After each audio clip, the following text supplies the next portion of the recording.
sama bahan itu yang seger banget atau yang biasa-biasa saja?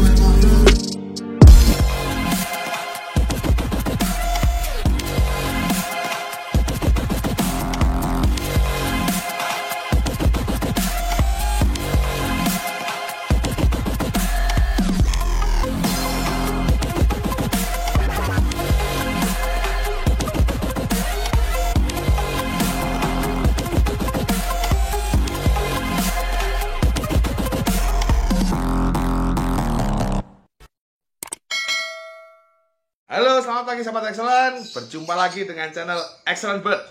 Hari ini saya tetap semangat dan masih semangat. Semoga teman-teman juga tetap semangat, oke? Hari ini tuh ceritanya saya tadi malam dapat setoran dari Gilang. Vlog saya suruh Gilang, coba ke tempatnya Sanduki untuk buat vlog. Aku bilang gitu. Karena kenapa? Karena Sanduki ini aku bilang punya satu kelebihan. Dia terutama di PAUD ya, dia jual beli PAUD tuh kenceng banget sampai luar pulau, sampai mana-mana dia kirim. Dia tiap hari sering banget kirim PAUD dari bahan sampai burung jalan lapangan. Nah dari situ aku pengen coba kirim. Terus saya tadi malam kepikiran, setelah dapat tayangan itu saya pengen review videonya Sanduki ini, pembahasan Sanduki supaya lebih dipertegas. Karena Sanduki ini orangnya malu-malu. Kalau buat vlog aja malu-malu, sukanya ngumpet. Bahkan lebih seneng nggak tampil daripada tampil di depan kamera. Nah dari situ makanya saya pengen review videonya dia. Nanti coba disimak ya teman-teman ya videonya. Mungkin di sini banyak pemahaman yang ada.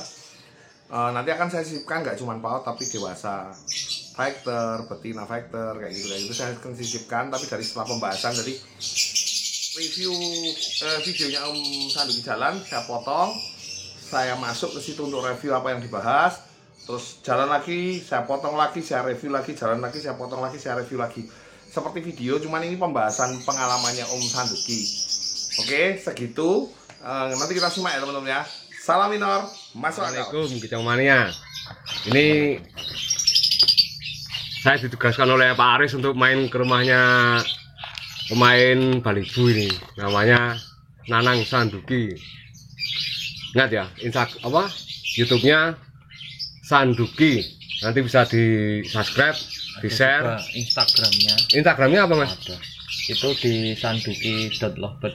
Sanduki.lovebird. Itu untuk jual beli Balibu dewasa juga vektor ada. Agak keras mas. Kat. Opo kat?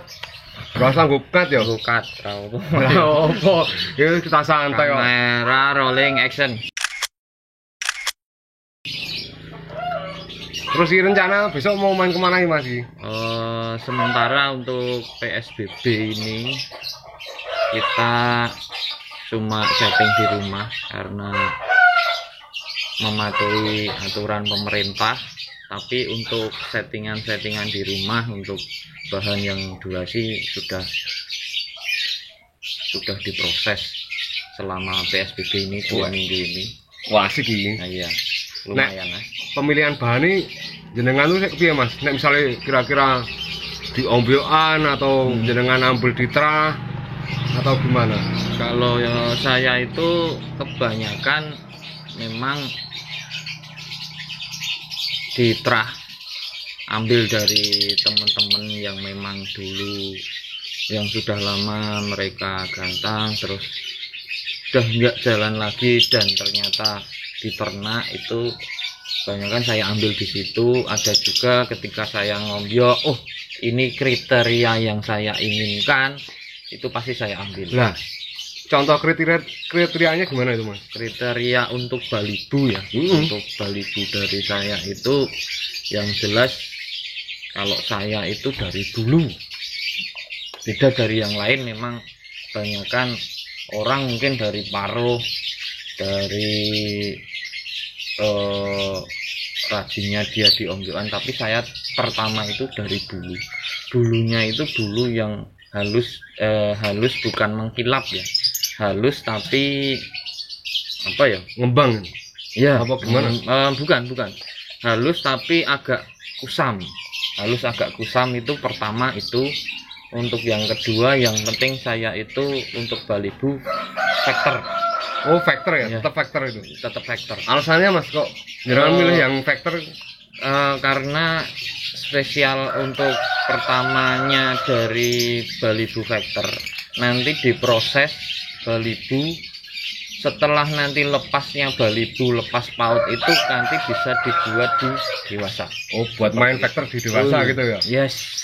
Jadi ada jangka ke depannya ya. Ya, ada jangka panjangnya juga ketika dia itu di balibu vektor, nanti dibuat di balibu itu sudah jalan, ketika lepas di bulu di paut, kita beranjak ke settingan di dewasanya. Ya videonya ya. Tadi itu Om Sanduk itu bahas bahwa dia kalau milih bahan paut itu terutama yang vektor dengan tujuan jangka panjang. Nah ini yang menarik teman-teman. Jadi kalau saya pun sama. Sebenarnya untuk pemilihan bahan mau konslet, mau paut, mau betina, itu saya suka yang vektor. Kenapa Om kok suka yang vektor? Jadi pemahaman saya begini. Ketika burung itu vektor, kadar emosinya itu lebih tinggi ya. Istilahnya burung itu tipenya tipe yang gampang emosi. Vektornya tinggi, itu biasanya burung gampang jalan. Caranya gimana? Kalau betina ya intinya sama, betina paut maupun anu tuh sama. Ketika kadar vektornya tinggi, kadar emosinya tinggi, makanya kita bisa main pakan setinggi-tingginya pun tidak ada masalah, tidak terlalu membuat efek yang membuat burung itu gampang tidur. Jadi dulu mungkin kalau yang teman-teman suka main paut nih, paut pertama kali digantang kan ngepak-ngepak tuh. Mereka rata-rata gimana nih caranya buat paut itu duduk, tenang, terus agak meremelek, tapi jedanya rapet kayak gitu kan. Teman-teman yang dicari kan itu. Nah, tapi nanti ada kendala di akhir ketika burung itu kurang vektor, burung itu gampang meremelek atau kurang vektor lah aku bilang ya. Ditinggikan, efeknya ada dua macam.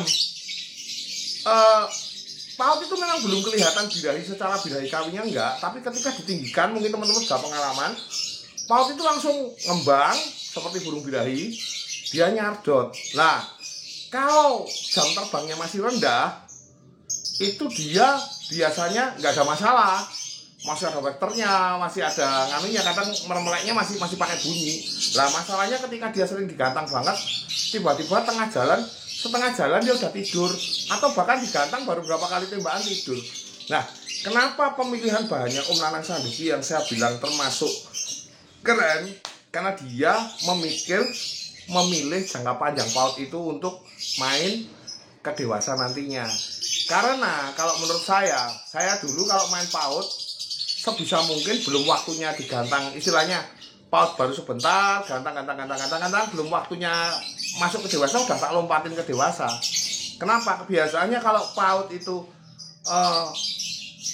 posisi paut itu terus terlalu nyaman main paut, sama aja di master di gantangan itu burung paut juga dia responnya ke burung dewasa kurang. Makanya harus diajari mulai dimain di kelas dewasa supaya nanti pada saat lompat transisi dari paut ke dewasa dia akan lebih mudah untuk penyesuaian di dewasa, bahkan bisa lebih ngedur.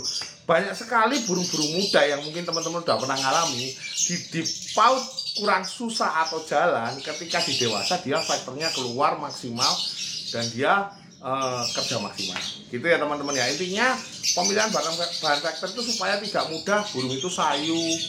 Makanya saya senang burung yang vektor, karena kalau ditinggikan birahinya nggak gampang bablas birahinya, tapi emosinya di bawah birahi itu nanti akhirnya meremelek kayak gitu. Itu pemahaman ya. Oke, segitu dulu, simak video selanjutnya nanti saya review lagi. Nah, kalau misalnya pemilihan bahan udah tadi yang misalnya dulu yang halus tapi nggak halus banget gitu loh. Iya. Nah, terus kalau rawatan hariannya Mas, misalnya dari pagi itu diapain? Kalau rawatan saya pasti pagi itu saya embun.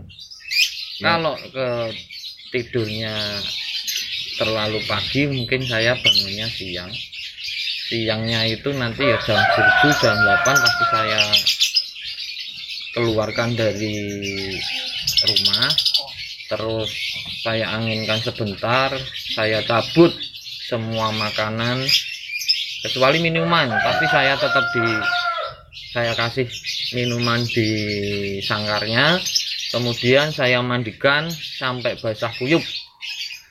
Setelah basah kuyup itu nanti setengah kering ketika dijemur itu saya kasih EF. Kira-kira jemurnya berapa jam itu? Itu kalau saya bisa sampai maksimal 1 jam. Maksimal 1 jam. Iya. Kalau misalnya untuk umur 2,5 bulan itu berapa? Sampai 1 jam kah? Kalau 2,5 bulan menurut pengalaman saya itu belum saya jemur dan mandi. Itu akibat fatalnya nanti bisa disenot. Ya. Bahaya senot ya? Bahaya senot. Nanti di umur 3 bulan ke atas baru saya mandi dan jemur. Kalau tadi kan udah mandi, jemur, dan embun sekalian. Nah kalau untuk pemasterannya saya itu biasanya kalau masteran tetap dewasa. Oh, jadi pakai yang durasi. gacor ya? Burung gacor ya? Dewasa burung gacor itu masterannya. Kalau malam memang saya pakainya HP full. Full malang kecek. Terus tadi Mas, tadi itu posisi jemur. Itu posisinya di ombyok ataukah di kandang sendiri atau gimana? Nah gini Mas, kalau untuk bahan dari 3 bulan ke bawah itu pasti untuk pertama-tama kalau saya itu tak ombyok di kandang kotak maksimal 6 burung.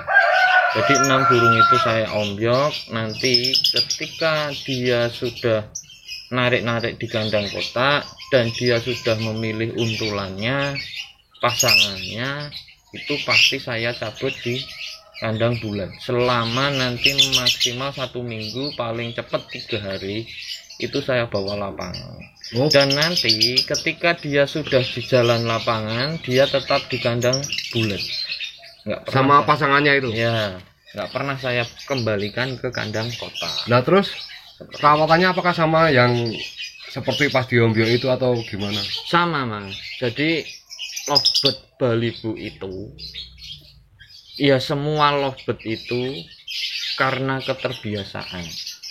Ya mungkin Mas Gilang itu juga tahu, dari kecil diajari mandi pagi, setelah mandi pagi sarapan, setelah sarapan berangkat sekolah. Lah itu nanti jadi keterbiasaan.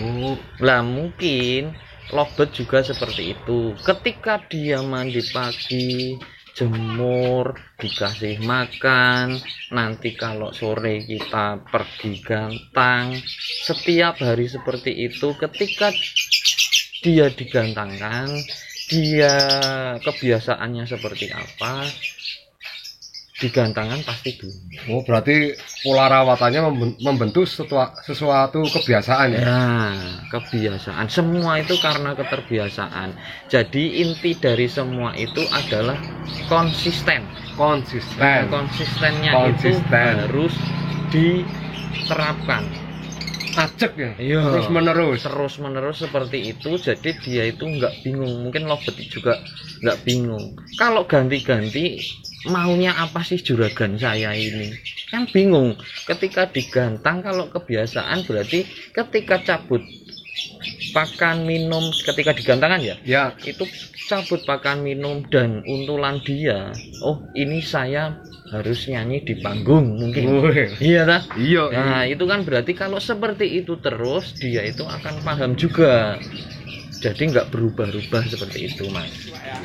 Oke, itu tadi pembahasan masalah bagaimana cara mengolah PAUD dari tempatnya Om Sanduki. Sebenarnya intinya PAUD pun atau jantan itu hampir sama sih.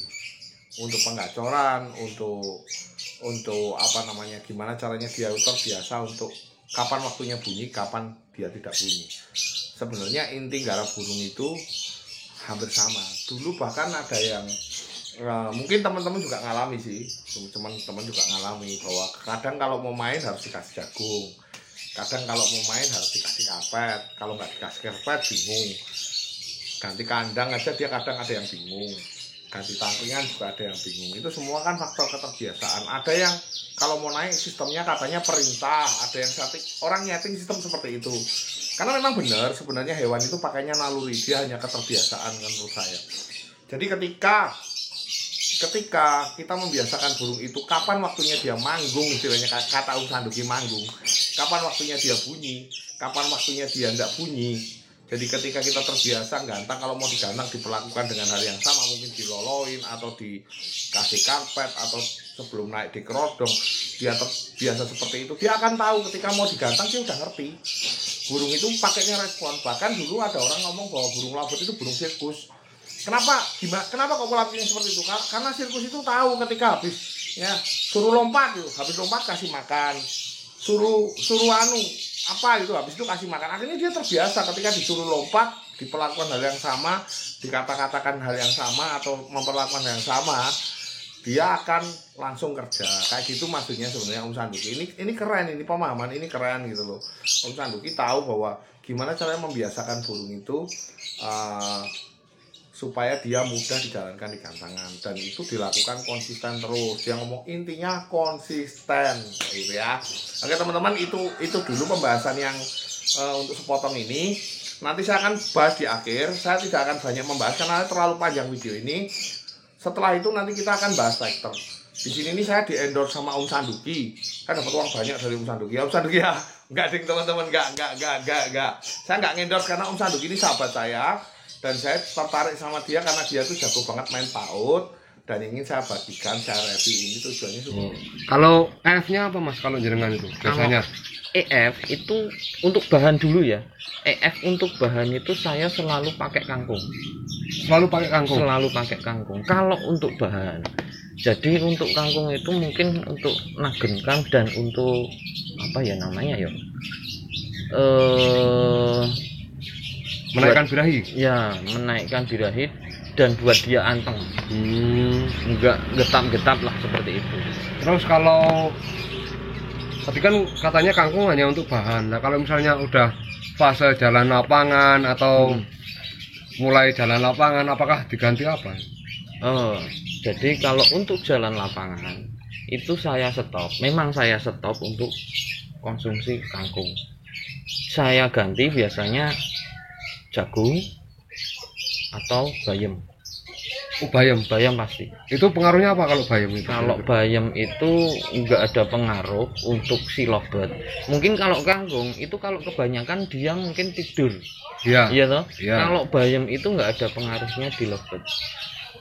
Cuma untuk gizi ya, istilahnya gitu ya. Kayak sop bayam itu buat kita gizi. Jadi 4 sehat 5 sempurna. Nah, susunya siapa kalau 5 sempurna ini? Susunya mungkin kalau orang-orang lain itu pakai susunya itu doping. Kalau untuk balibu saya itu no doping dan no pakan kenceng. No doping dan no pakan kenceng. Ya, kalau pakan saya itu cuma pakai millet putih. Kadang-kadang itu saya juga ganti juga pakai millet putih. Kemauan balibu saya atau lovebird saya itu millet putih. Kalau dia pengennya millet putih dan GCP itu 1:1 saya biasanya. Kalau bahan itu pasti saya pakainya 1:1 GCP Gold Coin Perkutut. Oh ya, semoga jadi endorse ini. Iya. Bercanda ya, itu. Semoga saja. Amin. Ya, jadi untuk kemauan dia juga, ketika dia over birahi di gantangan, mungkin dia pengennya millet putih polos. Jadi saya itu tidak pakai namanya doping, vitamin dan sebagainya, tapi saya cuma pakai air keras. Berarti hitungannya untuk mengasih pakan tambahan seperti yang dikatakan tadi GCP, atau untuk menurunkan kembali di millet putih. Berarti jenengan harus tahu karakternya dulu ya Om. Jadi nggak asal-asalan gitu ya. Itu pasti kalau karakter dia, pengennya dia seperti apa. Jadi nggak menutup saya itu harus memahami lovebird, harus memahami kita, enggak. Kita juga harus memahami dia. Wong dia harus bekerja ketika di gantangan. Jadi iya nggak harus. Kalau orang lain itu mungkin biarkan lovebird mengikuti arus kita, sedangkan lovebird pengennya seperti ini, ya turutilah satu aja. Terus gini Om, kan ini kan banyak nih ya para pemain-pemain itu, balibu saya kepo gimana, paut saya kepo gimana. Nah, tips untuk para teman-teman ini gimana kalau menurut dari jenengan? Kalau untuk kepo itu bisa jadi satu, birahi. Ya, Birahi birahi terlalu tinggi tapi birahinya nggak pas juga, itu bikin dia bisa kepo. Pertama itu. Kedua, keponya dia itu kemungkinan karena belum terbiasa di gantangan. Jadi keterbiasaan dia itu memang harus kita juga butuh nabung di gantangan. Nabung ya. Ya, nabungnya itu seperti kita pertama-tama harus ngajari dia, membiasakan dia di gantangan. Itu maksimal itu 5 kali baru bisa jalan. Seperti itu. Maksimal 5 kali ya. Ya, Ini jadi nabungnya harus banyak juga. itu berarti sehari pun 2 sesi ya itu. Sehari 2 sesi. Minimal ya. Iya, minimal. Tuh, harus sabar, telaten, Telaten, ajak, konsisten. Ya, Pahami juga karakter burung lovebird. iya. Mungkin besok kalau mau cari bahan balibu atau paut di tempatnya Om Sanduki recommended. Nanti saya cantumkan nomornya di bawah ini. Bisa sharing-sharing, bisa Boleh. cari bahan-bahan atau Boleh. yang udah prestasi pun juga bisa. WA juga boleh. Ke Instagram DM juga boleh. Bisa kirim-kirim ke seluruh Indonesia. Indonesia. Cukup sekian dulu, lanjut ke Semua udah selesai dipasang Om Sanduki, tapi saya akan review sedikit lagi. Nggak lama supaya video ini nggak terlalu berlebihan durasinya, oke? Jadi gini, penggunaan kangkung, penggunaan pakan tinggi, penggunaan pakan-pakan yang cukup tinggi itu sebenarnya tergantung juga dari bahan baku yang kita punya. Kalau burungnya gampang birahi, gampang tidur, gampang ngembang kayak paut itu kan waktunya pendek Om. Jadi teman-teman harus tahu paut itu waktunya pendek, dia main hanya paling berapa bulan sih istilahnya paut di lapangan itu, di gantangan gitu kan. Belum lagi kalau dipotong lagi, kalau kita langsung lompat ke dewasa yang seperti saya tadi bilang. Nah, dengan seperti itu butuh kecepatan, gimana caranya paut itu langsung mapan dan jalan gantangan. Nah, mungkin teman-teman ada beberapa yang mainnya seperti ini. Oh, ada betina, ini ngomongin betina atau paut ya, atau bahkan jantan. Kalau saya jantan, betina, paut, jantan, saya tinggikan dulu pakannya, saya kencengin dulu jemurnya, agak kenceng ya, jemurnya agak kenceng, terus kasih kangkung. Kenapa kok seperti itu? Karena dengan seperti itu tahu kadarnya dia, birahinya seperti apa, dia ngembangnya kayak apa, dan nanti setelah tahu dia mentok di situ, baru kita rubah pelan-pelan gitu loh. Kita rubah pelan-pelan. Ada yang kayak gitu, ada yang juga istilahnya nahan, ditunggu aja sampai dia birahinya agak tinggi, dia cari titik gacornya. Itu bebas, itu bicara pemahaman. Yang penting kita tahu ketika ada masalah, dia ketiduran, dia harus diapain, ketika dia terlalu over emosi, dia harus diapain. Sebenarnya cuma itu aja permasalahannya. Segitu sih teman-teman, jadi nggak terlalu banyak, saya nggak mau bahas terlalu panjang, takutnya masalah. Yang jelas contohnya nanti kita akan bahas vektor ya, nanti ada pembahas ini. Kalau burung itu ternyata gacor tapi ngereng aja gitu, bisa nggak duduk kayak gitu kan? Bisa nggak duduk? Burung betina nih gacor ngereng terus bisa nggak duduk? Itu kan rata-rata orang nggak paham caranya buat duduk gimana. Ngomongnya dari dulu ngomongnya birahi burung itu, enggak, burung itu over emosi. Dan apa yang terjadi ketika orang itu mikirnya birahi, akan salah pemahaman dan akhirnya malah burung itu diturunkan pakannya, tambah emosi. Sebenarnya malah salah kalau saya bilang. Tapi kalau begitu dia ngering, malah pakan saya naikkan, itu malah dia duduk. Itu nanti pembahasan selanjutnya di fighter akan saya jelaskan semua betina fighter. Ini kan sisipan Om, jadi biar pemahamannya buka dulu. Tak kasih sisipan kayak gini, tujuannya biar pemahamannya buka dulu. Jadi nanti saya bahas di fighter nggak terlalu panjang juga gitu loh. Nah, segitu ya teman-teman. Intinya nanti coba simak vlog selanjutnya nih tentang labut betina fighter gacor. Oke, simak. Dan yang zaman sekarang, yang untulan modelnya rata-rata pakai single juga bisa, atau mungkin pakai untulan. Oke ya, nanti disimak ya. Oke, segitu dulu teman-teman. Makasih banyak udah selalu setia simak vlog saya. Semoga vlog ini bermanfaat dan berkah buat banyak orang. Salam minor, masuk akal. Sudah